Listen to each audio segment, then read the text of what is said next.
Hola, ¿qué tal? Bienvenidos a esta nueva edición, a este nuevo capítulo de Net Zero Community, donde tendremos una conversación muy interesante con uno de los arquitectos más importantes de México y desde luego el artífice del espacio donde nos encontramos. Bienvenido, Jean, a esta conversación. Gracias por la invitación, gracias por llamarme para participar en la conversación, que yo creo que es una conversación muy importante hoy día.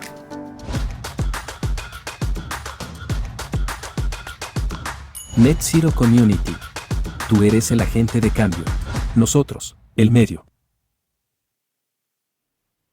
Jean, nos gusta mucho comenzar este programa siempre abordando un concepto que nos parece problemático como importante y urgente, que es la sustentabilidad. ¿Para ti qué es eso?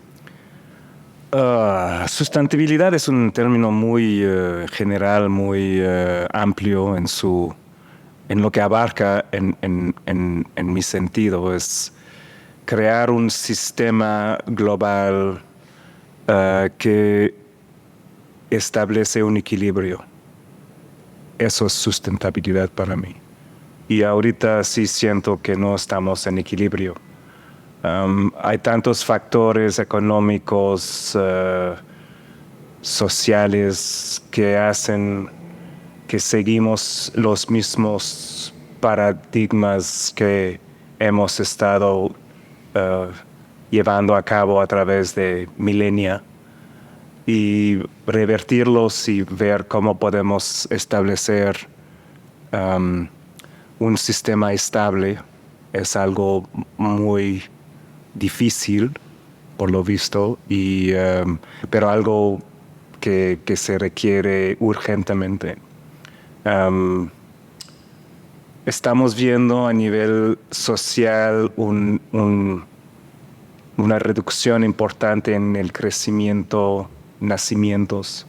En Canadá, de hecho, ya, y esa es una tendencia mundial en países con niveles de educaciones altos, que es un cambio importantísimo en la humanidad, en la historia de la humanidad, que de repente ya hemos decidido que quizás ya somos muchos.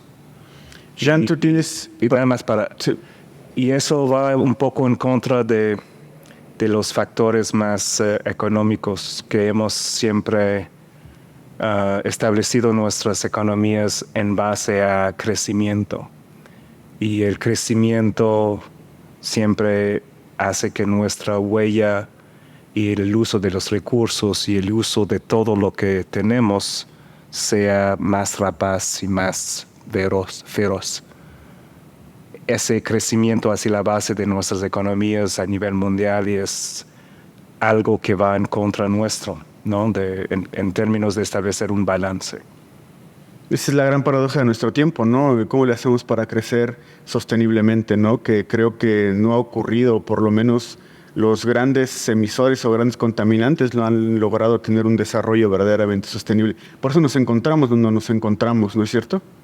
Sí, por eso estamos aquí, en esta posición de ver los fuegos en Canadá, que acabo de regresar justamente, y nunca habíamos visto eso. Ese nivel de fuego forestal que impactó Nueva York, que impactó Chicago, que impactó el mismo Ottawa, Montreal. Olía a fogata en la ciudad de Ottawa, y son esos como eventos que realmente nos forzan a ver las cosas no van bien, ¿no? Es algo impresionante sentirlo así, ¿no? El carbono en la nariz huele a fogata de centenares de kilómetros de distancia. Es algo impactante. Como arquitecto, tú tienes una visión particular, sin duda, del mundo, de las ciudades, del espacio construido. Pero me gustaría ver cómo asocias esto con el tema del cambio climático y cuál es tu visión en esa materia, en ese terreno. Bueno, a muchos niveles podemos ver esa pregunta. La edificación en sí, la construcción, para mí debe de ser eficaz, ser racional, tener el menos impacto en recursos y energéticos que se puede. Creo que la arquitectura, especialmente la arquitectura urbana, debe de fomentar movimiento peatonal, debe de fomentar la vida social local para reducir traslados, para reducir uso de energía y también crear vidas urbanas más interesantes y más locales. Creo que el esparcimiento de nuestro virus a través del mundo, cuando uno vuela de México a Canadá y es difícil ver ya cruzando el Golfo de México una zona verdaderamente virgen, es impresionante cómo nos hemos esparcido y la densificación de las ciudades y la reducción de la dependencia en los suburbios, reducción de suburbios y densificación de ciudades, para mí sería algo que yo quisiera proponer como estrategia o idea en términos de tratar de reducir nuestro impacto. Creo que traslados y uso energético en ciudades puede ser más eficaz, más eficiente. Y creo que hay ese es algo como más personal, pero es hay una tendencia en general que buena arquitectura es algo que tiene algo formalmente emocionante o bizarro o una forma llamativa. Es muy difícil que alguien diga, este edificio está increíble, es eficiente, tiene uso racional de materiales, tiene uso racional de espacios, crea comunidad, crea espacios vibrantes culturalmente hablando. Y nos empuja a la comunidad a crear cosas, pues no a mí, pero a la mayoría, de crear cosas llamativas en vez de inteligentes. Y si el discurso podría ser más sobre cómo impacta la ciudad, cómo se teja en el contexto urbano, su eficiencia espacial, su eficiencia energética, que funciona bien. Cuando yo compro algo, sí me gusta la estética, pero si llega el aparato y no funciona, o está lleno de errores, o de que no me sirva, me enojo. Pero parece que eso no funciona en arquitectura, ese nivel de crítica o de evaluación de los edificios. Yo no digo que los edificios deben ser aburridos o deben de ser sin un nivel de sensación de wow, qué hermoso, ¿no? Como esa sensación de bienestar y de ver algo que eleva el espíritu por su estética, pero que sea al detrimento de todo lo demás. A mí me enoja enormemente ver edificios que yo lo veo, y perdón mi inglés, pero digo, what the fuck were they thinking? ¿No? Y como que no va en relación a algo útil o emocionante como experiencia de la persona que utilice el edificio. Es nada más algo para llamar la atención, y un desperdicio de recursos y de energía para mí enorme. Y hacer edificios más eficientes y más funcionales hace que no necesitamos tantos. Si yo puedo hacer un edificio con un porcentaje de eficacia de 93 en vez de 70 o 80, pues entonces necesitamos menos edificios o menos materiales o menos construcción para para crear las cosas que necesitamos. Es decir, creo que una de las cosas que podemos hacer es todos los edificios que no funcionan bien y que no funcionan de manera eficaz, pues va a ser la renovación de esos edificios que va a ser lo que podemos hacer como para mantener la industria de la construcción activa y plena. Todo ajuste a un sistema hay un rebote, ¿no? Como que voy ajustando el agua a la alberca y de repente hay unas olas que se van haciendo y hay un impacto al flujo de las cosas. Cuando vimos la pandemia, la industria de la construcción paró. Era así de holy cow, todo está parado. Y no perdimos rutas de transporte, perdimos gente de la industria, perdimos todo el sistema de construcción y de la industria se cambió. Y la recuperación de andar el motor otra vez, ¿no? Cuando vuelvas a llenar tu alberca o prender el Infinity Edge o whatever, como que se tarda en reacomodarse y en establecerse. Lo mismo va a suceder con nuestra... si empezamos a bajar el ritmo de construcción a nivel sistemático, toda la industria se va a tener que ajustar al nuevo ritmo de construcción y es un ajuste y nos ajustemos y ya, ¿no? Pero es algo que tenemos que hacer. ¿En qué momento se da este rompimiento con el tema de la arquitectura, vamos a llamarle sustentable, como se ha puesto, digamos, en el discurso desde hace tiempo, cuando se sabe, por ejemplo, que los orígenes de la arquitectura siempre estuvieron en consideración con el espacio, con el clima, incluso con el envolvente? ¿En qué momento se da ese rompimiento de empezar a construir menos eficientemente, de manera desmedida, quizá un poco de manera desordenada, desproporcionada? ¿Qué es lo que pasa en ese sentido, Jean? Y por tanto las ciudades comenzaron a ser lugares de muchísimas emisiones, ¿no? Entonces, ¿dónde ubicas o cómo crees que fue que pasó esto, no?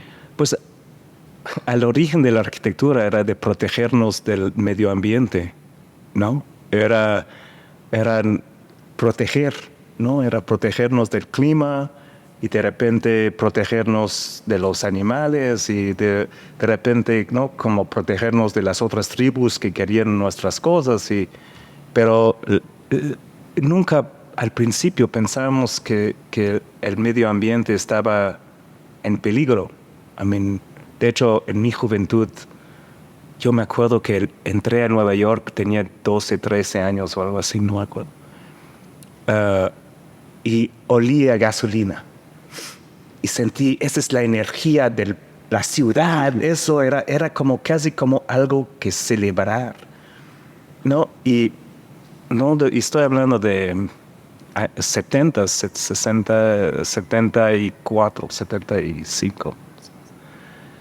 Y ya en los últimos 50, 60 años, crecimiento y todo el uso de recursos se ha acelerado. Y la verdad, no todo los suburbios habían empezado en los años 50, pero explotaron y empezaron a crecer y las manchas urbanas crecieron a un ritmo. Yo acabo de ir a Ottawa, donde yo vivía, había vacas del otro lado de la calle donde yo vivía. Y era campo, era la selva. Vivíamos en las orillas de la ciudad. Y ahora, donde tenía mi casa de niñez, es en el centro. Las manchas urbanas han crecido de una manera tal y el uso de recursos a través del mundo ha sido tal que ya nos impacta y ya lo vemos con los fuegos de Canadá o cualquier otra. Acabamos de tener el día más caluroso en la historia de la humanidad hace unos días, a nivel global. Creo que ya es tiempo de hacer algo. ¿Cómo ubicas esto que nosotros le llamamos agentes de cambio?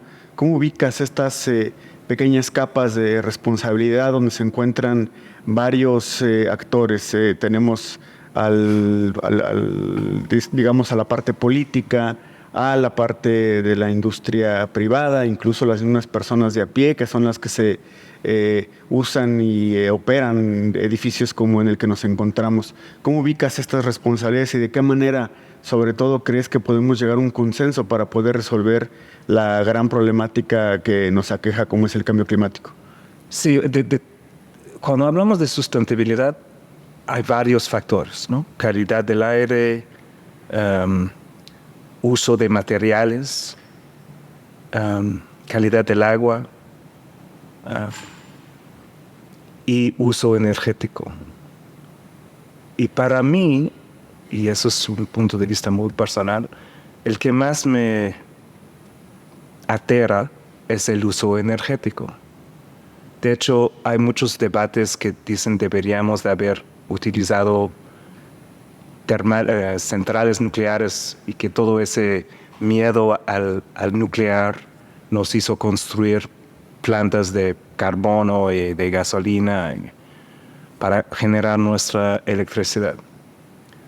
La industria del transporte y la industria son los más importantes factores de quemar gases invernaderos. Y para mí eso es la cosa más importante que va sobre todo las cosas como urgente. No digo que calidad del aire y todos los otros factores no sean importantes, pero urgentes es parar nuestro uso de gases invernaderos. En términos de eficacia de construcción, hay varios factores que son, ¿no?, el uso mismo de los motores y los diferentes sistemas que utilizamos, el uso de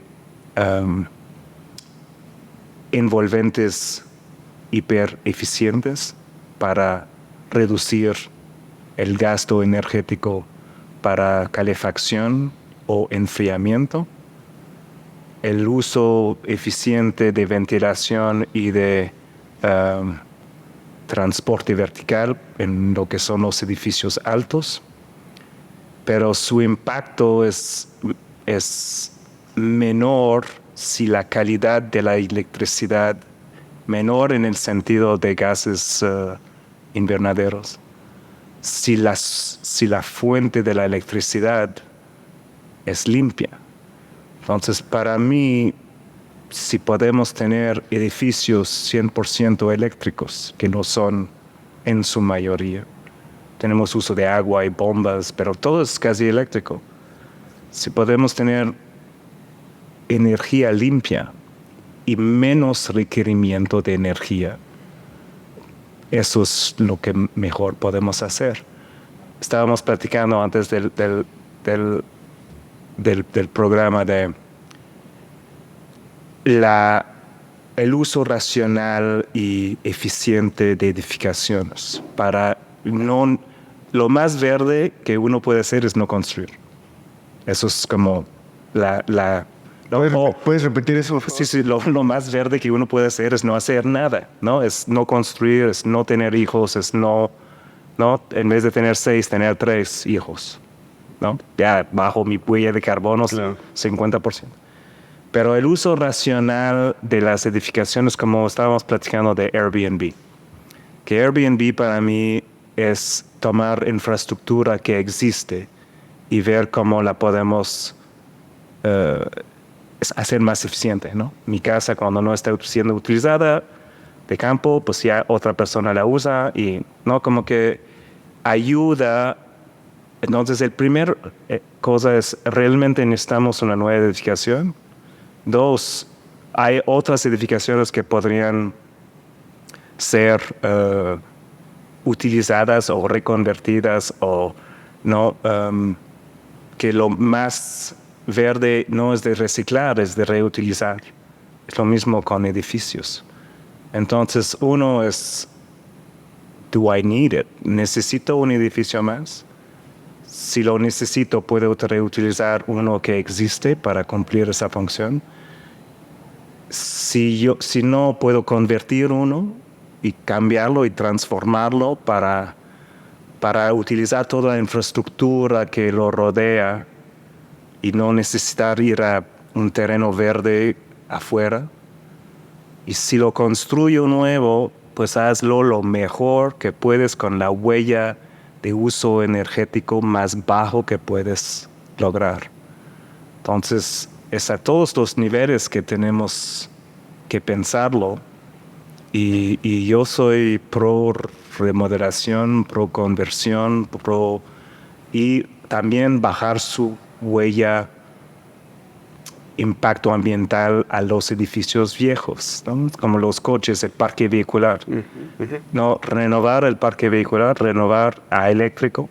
Yo soy me compré un Tesla, no porque pensaba que era la mejor opción, pero era como más era la única opción cuando lo compré. Y dije, pues quizás es un error, pero quiero apoyar a esa dirección. Y ¿qué vamos a hacer con las baterías después? ¿Y qué vamos a hacer con los coches después? ¿Y cómo se van a convertir? Vamos viendo. Pero por lo pronto, ¿no? Paneles solares. Debería de haber paneles solares sobre todos los techos, ¿no? En una torre de 40 pisos, paneles solares no representan gran porcentaje del uso energético, pero en edificaciones horizontales se pueden autosostener casi con paneles solares sobre los techos. Hay una ley que impide generar más que no me acuerdo, 500 kVA, no me acuerdo el monto. Pero todos mis clientes con bodegas me dicen, ya yo llenaría todo, pero la ley me restringe a la cantidad de paneles que puedo poner. Entonces realmente no impacta mucho. Si yo podría llenar todo, ya eso sería algo que valdría la pena. Justo acabas de tocar un tema importante porque preguntaba hace un rato que cómo se podían generar estos consensos entre todos los actores que pueden generar un cambio al respecto. Y acabas de decir que hay una ley, es decir, que necesitamos, por ejemplo, que desde la parte de la gestión pública podamos tener, que nos puedan proporcionar ciertas herramientas para reducir el consumo, ¿no? Y ahí yo te preguntaría eso, volver un poco a esa idea de cómo tú crees que se deben construir esos consensos que de pronto parecen bastante complicados, ¿no? Sí, bueno, el medidor reversible es interesante. Ya estamos haciendo como yo tengo un medidor reversible y es interesante. Esto me reduce la necesidad de tener pilas o baterías para almacenar la energía excedente en el día para utilizarla en la noche. Entonces, en vez de tener baterías o una pila enorme en la casa, el reversible es que lo mando a CFE y me lo descuenta. Entonces, el balance entre lo que entra y lo que sale es algo. Y ya hay un tema sobre que como estamos utilizando el sistema eléctrico de la ciudad para ayudarnos a balancear el sistema, hay que pagar un poco a CFE, lo cual lo veo muy bien. Yo lo que no entiendo es el límite, ¿no? El límite a que yo podría tener 100% de mi energía generada en el techo para mi uso propio. Eso es lo que yo veo difícil, ¿no? Y pues quizás es poner baterías y tener tu capacidad de almacenar, ¿no? El problema con renovables eólicas, sol y es que hay bajas sustanciales en invierno y a veces el viento cambia y hay que tener el sistema central o un sistema más confiable como es... De respaldo, sí. De respaldo, un sistema más confiable de respaldo.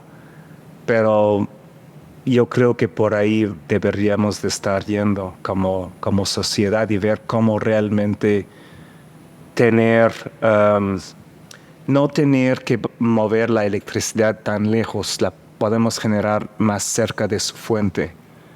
Y creo que el sistema puede ser más racional en ese sentido. No es un esfuerzo fácil, pero creo que es a donde tenemos que ir, ¿no? Me gustaría mucho que la gente que nos escucha comprendiera cómo es que se puede hacer un edificio lo más eficientemente posible, ¿no? Torre Diana es uno de estos ejemplos. Tú estuviste desde luego como el artífice de la construcción de este lugar. Y me gustaría que nos contaras los detalles y acerca de cómo hiciste que este edificio se volviera acreedor a una certificación muy importante y hacerlo lo más eficiente. Pues hay muchos frentes en términos de certificación LEED y el sistema de evaluación.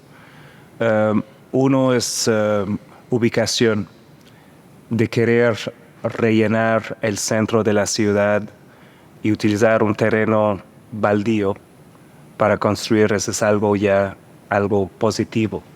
Estamos utilizando la red de calles, la red de transporte. Entonces, densificar en el centro es algo que LEED aplauda y fomenta.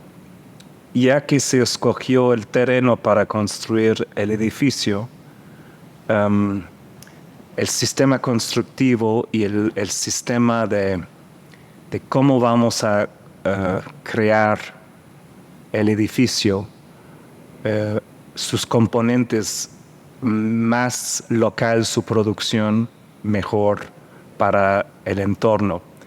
Entonces, al utilizar concreto para edificios altos, el traslado de los elementos no es acero que viene de Houston, es concreto producido localmente y reduce los impactos al ambiente en términos de transporte. La varilla del acero de concreto que está utilizado en construcciones de concreto es mayoritariamente reciclada. Es acero que tiene un alto porcentaje de acero reutilizado. Eso es ya 30%, digamos, de la edificación es construida localmente, ¿no? Con materiales locales. Después, el envolvente es uno de los factores más importantes, tanto en su costo de fabricación o gasto, porque costo es gasto, es muy difícil construir o no. Y en este caso nos fuimos con un envolvente simple, con un alto reflectividad, que era parte de uno de los conceptos estéticos, pero nuestra meta era cómo voy a reducir ganancia de calor y el concepto estético del edificio, y decidimos en este caso utilizar alta reflectancia del cristal para hacer el efecto adiamantado de la torre. Hay diferentes estrategias. Tenemos uno BBVA con sus pantallas, Torre New York Life con la doble piel. Hay muchas maneras de reducir la ganancia de calor. En este caso hicimos una sinergia entre una estrategia ambiental y una estrategia o una intención estética, y adaptamos esta. Hicimos plantas hipereficientes de 2.000 y 3.000 metros. Estamos en 92% de eficiencia, construcción rentable. Después, todos los demás sistemas utilizamos motores de alta eficacia de uso energético, tanto los ventiladores como los elevadores, como los chillers, que son magnéticos.